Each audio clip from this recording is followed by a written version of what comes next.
चलिए दोस्तों, Rajasthan current affair की क्लास की शुरुआत करते हैं। आज अपनी 5 मई 2025 दोस्तों पहली राजस्थान करंट अफेयर की क्लास है। सभी स्टूडेंट क्लास को जरूर देखिएगा। मैं सबसे पहली क्लास के अंदर सारी चीजें बता देता हूँ। हमारी डेली की क्लास होगी सुबह और वीकली टेस्ट आपका काम पर होगा एप्लीकेशन पर। दोस्तों मैं एक बार यहाँ पर आपको दिखा देता हूँ। देखिए, वीकली टेस्ट के लिए ऐप डाउनलोड करें पीएसपी क्लासेज का। हमारी एप्लीकेशन है, उसको डाउनलोड कर लीजिएगा। पीएसपी क्लासेस के नाम से एप्लीकेशन है। पूरा दिल्ली का राजस्थान करंट अफेयर करवाया जाएगा।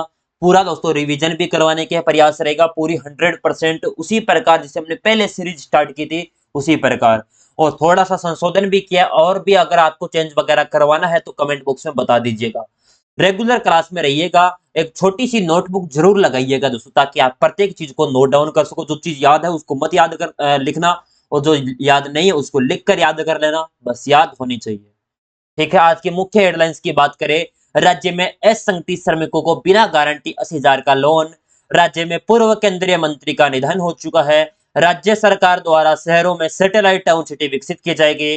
गुलाबो पद्म श्री महोत्सव का आयोजन किया जाएगा। इन सभी महत्वपूर्ण बिंदुओं पर चलते हैं। सबसे पहला आज का क्वेश्चन, राज्य में असंगठित श्रमिकों को बिना गारंटी के 80,000 रुपए तक का लोन किस योजना के अंतर्गत दिया जाएगा? मुख्यमंत्री स्वनिधि योजना, राष्ट्रीय कृषि विकास योजना, कृषक सम्मान योजना, प्रधानमंत्री किसान सम्मान निधि योजना। दोस्तों यानी किस योजना के माध्यम से आपके असंगठित श्रमिकों को बिना गारंटी के 80,000 रुपए का दोस्तों लोन दिया जाएगा? तो ये बजट 2024-25 था। इसके अंदर एक योजना आती है मुख्यमंत्री स्वनिधि योजना, बजट 2024-25 के अंदर, जिसके तहत दोस्तों आप इस योजना के तहत आपका 80,000 रुपए का लोन दिया जाएगा। एक दोस्तों राष्ट्रीय कृषि विकास योजना है। इसकी शुरुआत कब होती है? इसकी शुरुआत होती है आपकी 2007 के अंदर। 2007 के अंदर इसकी शुरुआत होती है। वित्त पोषण की बात करी जाए दोस्तों तो 100% के अंदर ही वित्त पोषण इसके अंतर्गत करती है। लेकिन दोस्तों वर्तमान में इसके अंदर कितना वित्त पोषण है? 2015-16 के अंदर अपने राष्ट्रीय कृषि विकास योजना के तहत आपका वित्त पोषण केंद्र और राज्य का कितना हो चुका है? 60-40 का। शुरू होती है तब 100% के अंदर दे रहा था, और अब कितना दे रहा है? 60% केंद्र और 40% अपना राज्य है।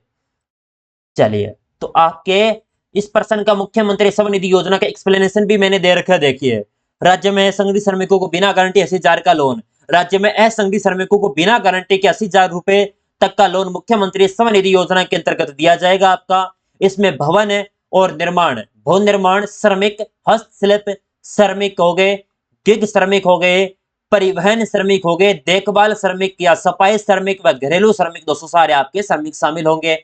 18 से 60 वर्ष की उम्र वाले असंगठित आपके श्रमिक पात्र होंगे। इन्हें 80,000 रुपए का ऋण आपकी 3 चरणों में मिलेगा: 10,000, 20,000 और 50,000। क्रम से 12 माह, 18 माह और 36 माह के लिए दोस्तों दिया जाएगा। यह आपके मुख्यमंत्री भजन लाल जी शर्मा के द्वारा दोस्तों इस योजना की शुरुआत की जाती है। चलिए, क्वेश्चन समझ में आ गया? कोई भी डाउट नहीं होना चाहिए, सारी चीज बता दी है। एक्सप्लेनेशन इसी प्रकार डेली को आपको मिलेगा।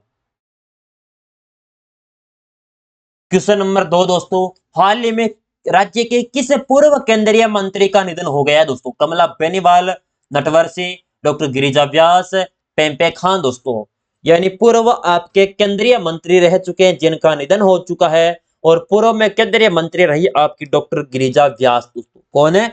डॉक्टर गिरिजा व्यास का निधन हो चुका है। इनके बारे में देखते हैं। ये आपकी डॉक्टर गिरिजा व्यास है, पूर्व केंद्रीय मंत्री भी रह चुकी है।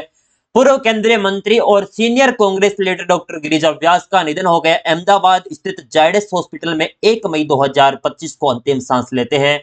वे 1 महीने पहले गणगौर पूजा के दौरान दोस्तों चूनी में आग लगने से झुलस गई थी, जो 90% झुलसने से उनकी दोस्तों हालत बिगड़ गई। गिरिजा व्यास केंद्र और राज्य में केंद्र मंत्री भी रही है। वे राजस्थान प्रदेश के कांग्रेस कमेटी की क्या रही है? अध्यक्ष भी रह चुकी है। राजसमंद जिले के नाथद्वारा में जन्मी गिरिजा के पिता दोस्तों स्वतंत्रता सेनानी और मां शिक्षिका थे। उन्होंने उदयपुर में आकर उदयपुर यूनिवर्सिटी से, वर्तमान में मोहनलाल सुखाड़िया नाम है जिसका, पहले उदयपुर यूनिवर्सिटी के नाम से जाने जाते थे, जिससे दोस्तों स्नातक और यानी एमए और आपकी स्नातकोत्तर दोस्तों आपकी आपने जो यूजी की और पीजी की डिग्री प्राप्त करते हैं। बाद में दिल्ली यूनिवर्सिटी से पीएचडी की और उन्हें उदयपुर के सुखाड़िया यूनिवर्सिटी के दर्शन शास्त्र विभाग में प्रोफेसर के रूप में भी काम किया। डॉक्टर गिरिजा व्यास ने दोस्तों, और जिनका 1 मई को दोस्तों क्या हो चुका है, निधन हो चुका है। यह आपके प्रश्न था।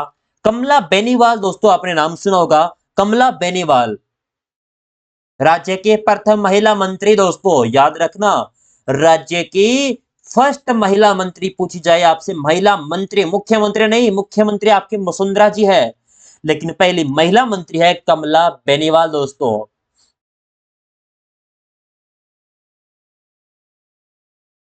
चलो, इसमें दोस्तों एक नाम आया था आपका, क्या, 1 मिनट, 1 मिनट, 1 मिनट, इसमें आपका नाथ द्वारा, हाँ, नाथ द्वारा राजसमंद के अंदर दोस्तों। तो नाथ द्वारा आपने नाम सुना है दोस्तों, नाथ द्वारा। तो नाथ द्वारा किसके लिए प्रसिद्ध है, बताओ आप।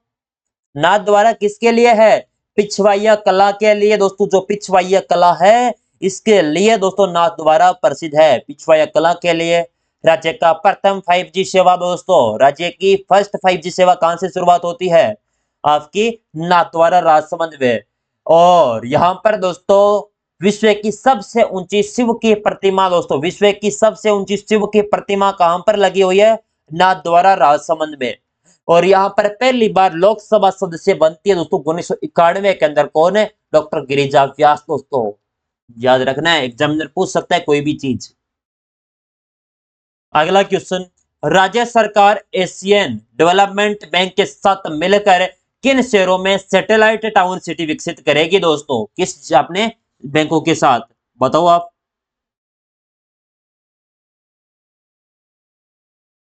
एशियन डेवलपमेंट की बात करें, एशियन डेवलपमेंट बैंक यानी जिसे एडीबी कहते हैं, एडीबी बैंक, इसकी स्थापना होती है 1966 के अंदर, जिसका मुख्यालय कहां पर है दोस्तों, मनीला। और मनीला कहां पर है दोस्तों, आपका मनीला है। आप 1 मिनट चल नहीं रहा है कि 1 मिनट को यहां पर ले लेते, मनीला, मनीला कहां पर है, फिलीपींस दोस्तों, कहां पर है, 1 मिनट, यहां पर ये गलत तो लिख दिया, कोई बात समझ लेना बेटा, जो भी चीज लिखूं, फिलीपींस दोस्तों, ठीक है, फिलीपींस के अंदर दोस्तों इसका मनीला फिलीपींस के अंदर मुख्यालय है। और इसके द्वारा दोस्तों सैटेलाइट टाउन सिटी विकसित करने के लिए राजस्थान सरकार के साथ क्या किया गया है, एमओयू। और इसके लिए कौन कौन से जिले आपके सामने रहे, तो पहले आप न्यूज पढ़िए। सब कुछ ठीक रहा तो जयपुर, जोधपुर समेत प्रदेश के 6 बड़े शहरों में 26 सैटेलाइट टाउन विकसित करने का काम होगा। इन्हें मिलाकर कुल 40 शहरों में डेवलपमेंट पर 17 से 18,000 करोड़ रुपए का खर्च का प्रस्ताव रखा है दोस्तों। अजमेर, कोटा, भरतपुर, सीकर के सैटेलाइट का टाउन का कायाकल्प करने का भी प्लान है। सड़क, अपने ड्रेनेज, सीवरेज, परिवहन, कनेक्टिविटी के ऊपर भी काम किया जाएगा। राज्य सरकार ने एशियन डेवलपमेंट बैंक के प्रतिनिधियों को इसका प्लान समझाया है और इसी आधार पर विस्तृत प्रस्ताव मंजूरी के लिए केंद्र सरकार के डिपार्टमेंट ऑफ इकोनॉमिक अफेयर्स के पास भेजा जाएगा। सूत्रों के मुताबिक माने तो राज्य सरकार अनुमानित खर्च से 70% राशि का लोन लेना चाहती है। और खास ये है कि दोस्तों अपने डेवलपमेंट इन्वेस्टमेंट के साथ जोड़ा जा रहा है। सरकार का मानना है कि जिन शहरों में डेवलपमेंट होगा वहां ज्यादा निवेशक पहुंचते हैं दोस्तों। ये आपका प्रमुख सरकार की प्लानिंग है, इसके बारे में प्रमुख न्यूज ये है। तो आपके जिले कौन कौन से आ रहे हैं, जयपुर आपका आ रहा है, जयपुर जोधपुर आ रहा है, अजमेर कोटा भरतपुर सीकर आ रहे हैं दोस्तों, ये जिले आ रहे हैं। जयपुर आपका, सीकर, जोधपुर, अजमेर, कोटा, भरतपुर आपका आ जाएगा दोस्तों, ये आपके जिले। ऑप्शन ए आपका सही हो जाएगा। एशियन डेवलपमेंट के साथ दोस्तों क्या किया है, एमओयू किया है। देश में डेंगू के पहले टीके का अंतिम चरण का क्लिनिकल ट्रायल किस संस्थान के द्वारा दोस्तों किया गया है, यानी किस संस्थान में, AIIMS Jodhpur, AIIMS Jodhpur, SMS Jaipur, MDM Jodhpur, या डर अपने दसरू, या हाँ दसरू कर लो, या दोस्तों जो भी जोधपुर के अंदर, कहां पर दोस्तों, बताओ जल्दी से। एसएमएस हॉस्पिटल का नाम सुना है आपने, एसएमएस हॉस्पिटल। एसएमएस हॉस्पिटल में दोस्तों राज्य का पहला प्लाज्मा बैंक लगा था दोस्तों, याद है क्या, राज्य का फर्स्ट प्लाज्मा बैंक, राज्य का फर्स्ट प्लाज्मा बैंक क्या पर लगता है आपका, एसएमएस हॉस्पिटल के अंदर। दूसरी बात याद रखना, एसएमएस हॉस्पिटल में राज्य का प्रथम हार्ट ट्रांसप्लांट दोस्तों, राज्य का फर्स्ट हार्ट ट्रांसप्लांट दोस्तों कहां पर किया जाता है आपका, यहीं पर आपका एसएमएस हॉस्पिटल में। राज्य की एयर एम्बुलेंस दोस्तों, एक मिनट, राज्य की फर्स्ट एयर एम्बुलेंस की शुरुआत भी आपके एसएमएस से की जाती है। और डेंगू के टीके के बारे में न्यूज आती है तो इसके बारे में पढ़ते हैं। सर्वप्रथम, देश में डेंगू का पहला टीका अलग साल सामने आ सकता है। सॉरी, अगले साल दोस्तों, नाम मुझे अलग साल आ गया, सॉरी, माफी चाहूंगा। देश में डेंगू का पहला टीका अगले साल सामने आ सकता है। एम्स जोधपुर में टीके के तीसरे व अंतिम चरण का क्लिनिकल ट्रायल शुरू किया जा रहा है, जो अगले महीने तक पूर्ण हो जाएगा। ट्रायल के अंतर्गत एम्स में 18 साल से ऊपर वयस्कों का निःशुल्क डेंगू टीका लगाया जा रहा है। राजस्थान में केवल जोधपुर एम्स में एक डेंगू टीका का ट्रायल किया जा रहा है।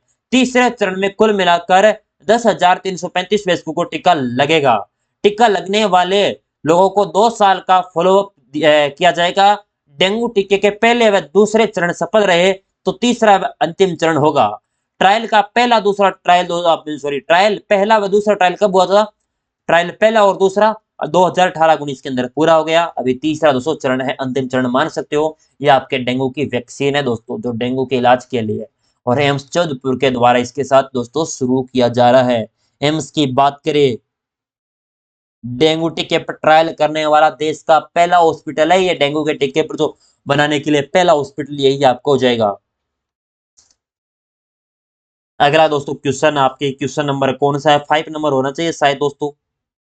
हाल ही में गुलाबो पद्म श्री महोत्सव का आयोजन कहाँ किया गया दोस्तों? कहां पर गुलाबो महोत्सव का? Marwar international centre Jodhpur, Rajasthan international centre Jaipur, Jawahar कला केंद्र जयपुर, उमेद स्टेडियम जोधपुर दोस्तों।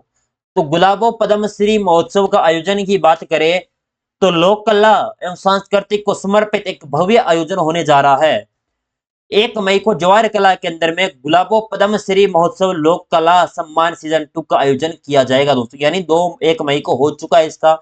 यह कार्यक्रम गुलाबो सपेरा नृत्य संगीत संस्थान एवं जवाहर कला केंद्र के सुप्त तत्वाधान में आयोजित किया जा रहा है। यानी कौन कौन करवा रहा है? गुलाबो सपेरा नृत्य संगीत दोस्तों अपने संस्थान, एक तो जवाहर कला केंद्र के द्वारा, इनके द्वारा, और एक नृत्य जो गुलाबो सपेरा नृत्य संगीत संस्थान के द्वारा, 2 संस्था इनके द्वारा किया जा रहा है, सुप्त आपके संस्था के द्वारा। कार्यक्रम की मुख्य आकर्षण रहेगी पद्मश्री से सम्मानित कालबेलिया नृत्यांगना गुलाबो सपेरा, जो अपने ग्रुप के साथ रंगायन सभाकार में मंच पर प्रस्तुति देगी। उनके साथ लोक संगीत की दुनिया से जुड़े चर्चित कलाकार डिनो बंजारा भी दोस्तों विशेष परफॉर्मेंस देंगे दोस्तों। यह आपके गुलाबो पद्मश्री से सम्मानित दोस्तों आपके इसका आयोजन दोस्तों 1 मई को हो चुका है जवाहर कला केंद्र के अंदर दोस्तों, जयपुर के अंदर दोस्तों, ऑप्शन सी के अंदर आपको याद रखना है। एक दोस्तों आपने सुना है राजस्थान इंटरनेशनल सेंटर जयपुर, ये 2023 के अंदर ही दोस्तों यहां पर कार्यक्रम होता है दोस्तों। और जवाहर कला केंद्र के वास्तुकार कौन है? वास्तुकार है चार्ल्स कोरिया दोस्तों। कौन है? चार्ल्स कोरिया, ये इसके वास्तुकार है। और कब बनता है जवाहर कला केंद्र आपका? आपके 1993 के अंदर दोस्तों।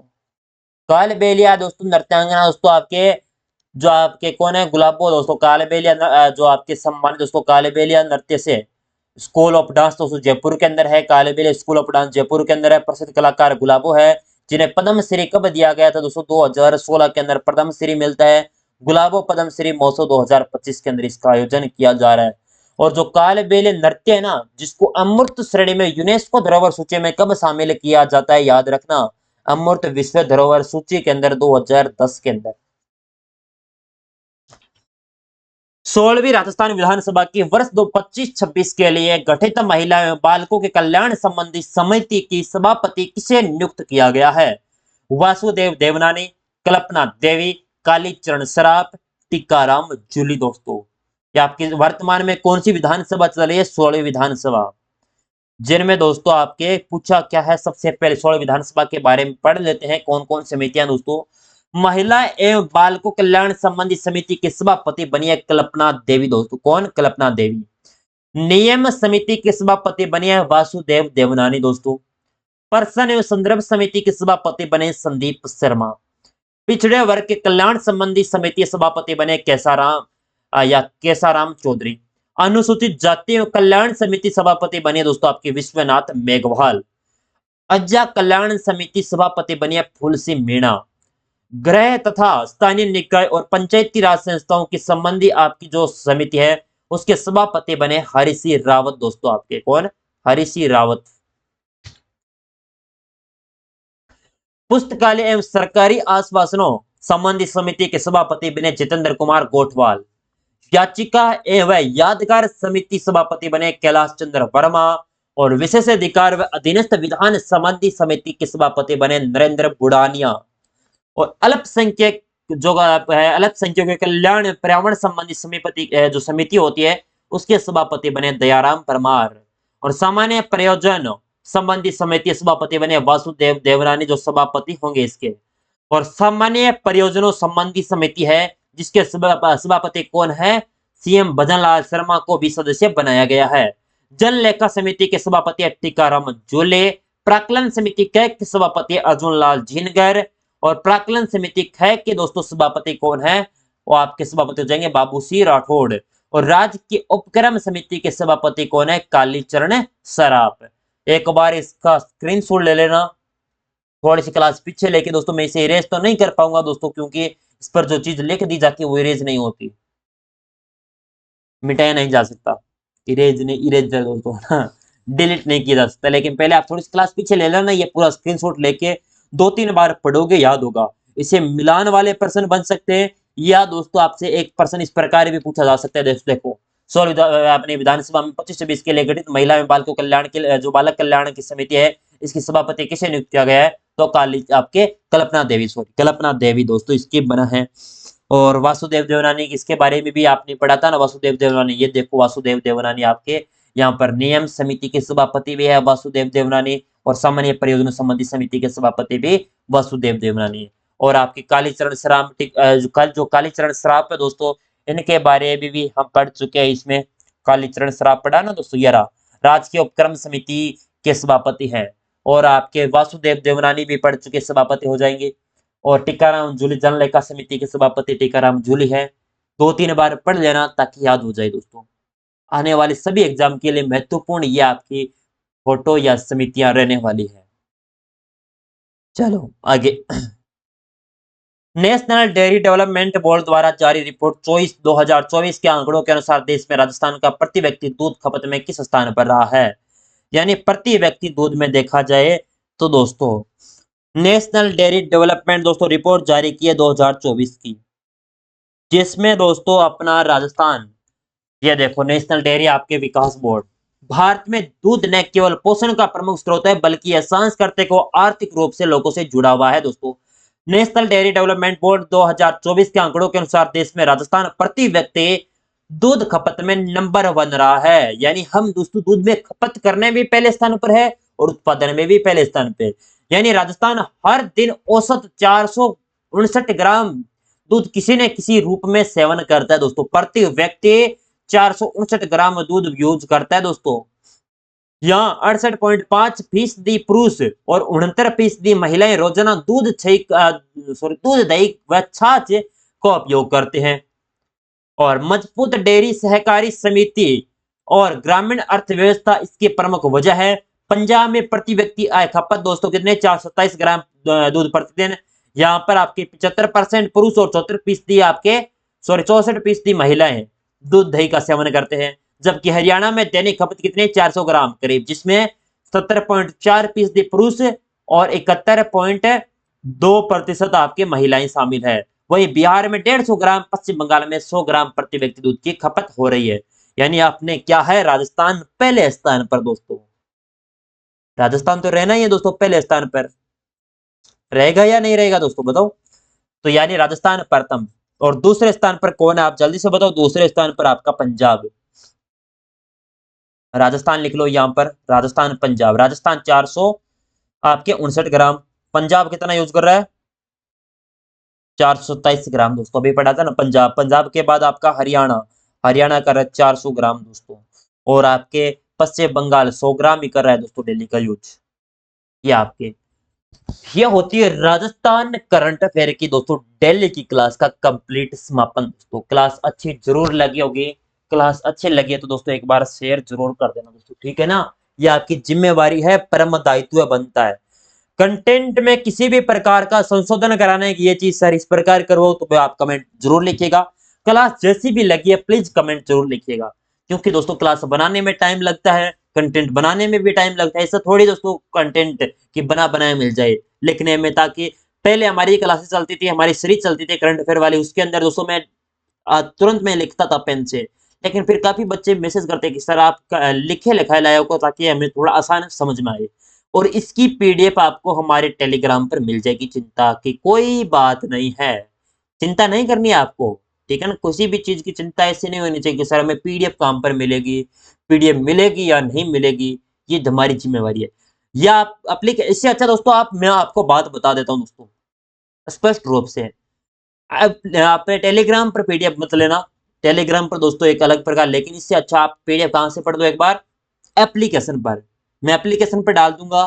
एप्लीकेशन पर मैं बता देता हूं जो भी बच्चे हैं एप्लीकेशन पर कहां से। पहली बात तो एप्लीकेशन डाउनलोड करना प्ले स्टोर से, जिन्होंने डाउनलोड नहीं की है पीएसपी क्लासेस सर्च कर लेना प्ले स्टोर पे जाके, ठीक है। वहां से एप्लीकेशन डाउनलोड करना, रजिस्ट्रेशन करना पूरा। उसके बाद आप जो आपका फोल्डर मिलेगा फ्री कंटेंट के नाम से, फ्री कंटेंट के नाम से वहां पर मिल जाएगा। अगर वहां पर किसी भी प्रकार की दिक्कत आती है मैं कल वाली क्लास में पूरी बता दूंगा, ठीक है। वहां पर मैं डाल दूंगा, टेलीग्राम पर नहीं डालूंगा, वहां पर डाल दूंगा। टेलीग्राम पर भी दोस्तों, क्योंकि टेलीग्राम पर मैं डालता हूं ना, तो काफी स्टूडेंट को, जो स्टूडेंट नहीं टीचर कॉपी करके ले जाते हैं पीडीएफ। मेहनत मेरी लगती है, फिर कॉपी करके ले जाते हैं। ये दोस्तों नहीं चाहता। ताकि एप्लीकेशन पर डाल दूं, आप एप्लीकेशन पर आपके पास भी सेव रहेगी, वो मोबाइल के अंदर सेव नहीं होगी, वो एप्लीकेशन के अंदर सेव होगी। जब तक एप्लीकेशन रखोगे वो डाटा आपके पास रहेगा। जिस दिन एप्लीकेशन डिलीट की, डाटा डिलीट, फिर डाउनलोड किए तो फिर डाटा आपके पास दोस्तों, ठीक है। मैं एक बार एप्लीकेशन में एक बार चेक कर ले, तो मैं अभी बता ही देता हूँ दोस्तों, ठीक है। एक मिनट,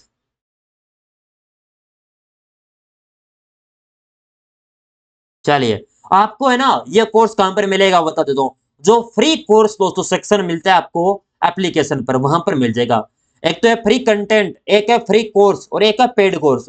जो फ्री कोर्स है ना वहां पर जाके आप इनरोल कर लेना, ऐड कर लेना, ठीक है। वहां पर आपको बार बार कहीं नहीं जाना, वहां पर फ्री कोर्स में जाके पीडीएफ वहां पर अपडेट हो जाएगी। क्लास पूरी होने के लगभग 3-4 घंटे के बाद अपडेट हो जाएगी। कोशिश रहेगी तुरंत ही, लेकिन दोस्तों 3-4 घंटे लग जाते हैं कई बार, ठीक है। थैंक यू सो मच, बहुत बहुत आभार, धन्यवाद।